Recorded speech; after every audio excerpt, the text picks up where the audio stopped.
Yeah. Debt. Yeah. What's the current status of our debt register? Wahiga, I'll tell you, and I saw some misreporting which the Nation also tried to correct, talking about the Ruto administration has borrowed, I don't know, 500 and what billion over a period of time. You know, outright misreporting and deliberate, I must say so, and I'm sorry to say it on your TV station because they are your competitors. I'm not using it to harm anybody, and I have nothing against them. But you're also beholden on Kenyans to always relay the truth. Because I told you that what you are to borrow is 860, almost 900 billion shillings.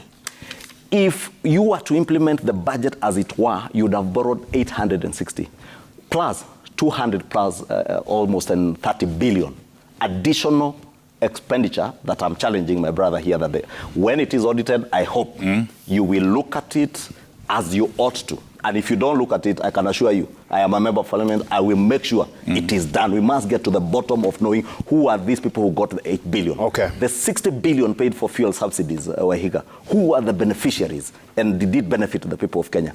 Therefore, if you had borrowed this plus 860 plus say 230 is over 1 trillion shillings would be your level of borrowing.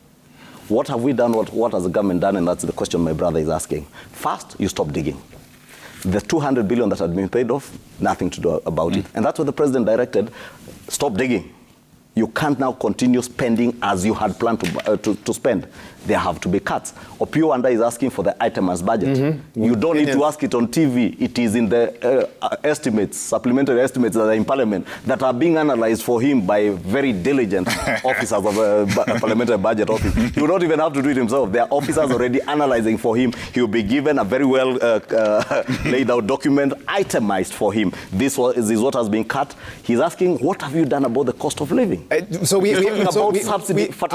teams have done a quick analysis of that supplementary estimate. Why are you not allowing me? Why are you not allowing me to address the issues that I'm worried you're postponing. I am not postponing. I'm answering what we can have clarity on today. For example, we know that you are the one who brought up the subject, not me, Wahiga. When I tried to answer, when I tried to repeat some of the things that have just been said here for the public to hear, because I thought being in the opposition is easy. And it's the easiest because I have been there, by the way. It's the easiest because you just have to say things that you don't have to be accountable to. But I want to be accountable, my brother to be accountable, because when you say that nothing has been done about the cost of living, this document that you have just, the press statement of PO is sharing here, is talking about relief food for people who are suffering, Kenyans who cannot afford a meal. It is talking about the capitation for CBC. And by the way, the one thing I agree with him, there are issues to do with the implementation of the junior secondary with CBC. This morning, Wahiga, I had a very rough time with a teacher in my constituency. A teacher who is trying, someone sent me a photograph of children being forced to sit on the floor in a classroom, in a school that I know have adequate desks. What is a teacher trying to do? Extort money from parents and therefore force your children to sit on the floor so that parents can be forced to pay for desks. I called and I asked my people, my people in the constituency, can you go to the school? I can show you photographs and videos here of desks that are locked up, broken up in a store. That teacher told me, oh, the desk, because I was there, by the way, I make a point of visiting and inspecting almost all my schools, even when they are closed. I went there, I called the teacher, told the teacher, there are so many desks I've seen there, desks that we bought with CDF money from Sepu here in Dagoretti Corner. Some are broken and they are just dumped there. Therefore, when you tell me, and schools are being given maintenance money to repair such desks, you go dump them, then you want to ask parents, then we blame government. And there are things that we must fix, even as ourselves as leaders, and I become proactive myself in my constituency to make sure that we get the right things done. So, speaking of fixing, because I asked you about debt, the latest report we had in December is that we are close to hitting that 10 trillion ceiling. By the way, not close, Wahiga. Had we implemented this budget, the Uhuru budget as it were, or the handshake budget, would have burst that debt ceiling by now. We have to be very decisive now as to what you do. He's asking what we are doing now, because, and I hear them even in their rallies accuse us, oh, you keep saying you found empty coffers.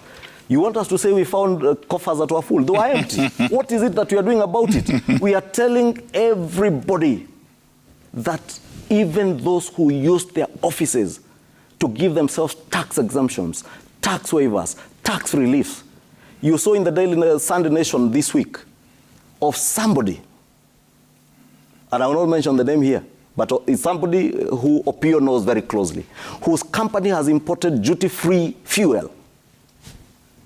Apparently who's that I know? It is dumped in the country. They're not here, and we're not here to... And that's why we will call them, and that's when we can have that discussion. I mentioned a name. And when he says... No, I'm telling him they're not here. When he says, I know them, who are they? He knows them, I know them. Yeah. I will tell him off recording. I don't know them. Then you get a tax invoice. Now when you sell something, you have a tax invoice, you give yourself a waiver, you are told to pay, and what do? You tell Kenyans, let's go demonstrate. You are telling Kenyans to go demonstrate, Kenyans who are paying taxes. You gave yourself tax waivers. You do not want to pay. Wahiga, some of the things I'll tell Opio that we are doing. Those who abused their time in office to give themselves tax waivers, tax exemptions, whether you like it or not, how many times you demonstrate, how many times you have rallies, wherever you want to have rallies, have your rallies, shout all you can shout, but at the end of the day, please pay up your taxes like you and I do and other Kenyans, even those you are asking to demonstrate with you, pay their taxes. And do it quietly, by the way. I heard them saying we are making a lot of noise. We are not making noise. And I told them, Wahiga, you remember last week, if you are complaining about noise, being told to pay taxes, please keep your eyes, keep your eyes open and your ears wide open.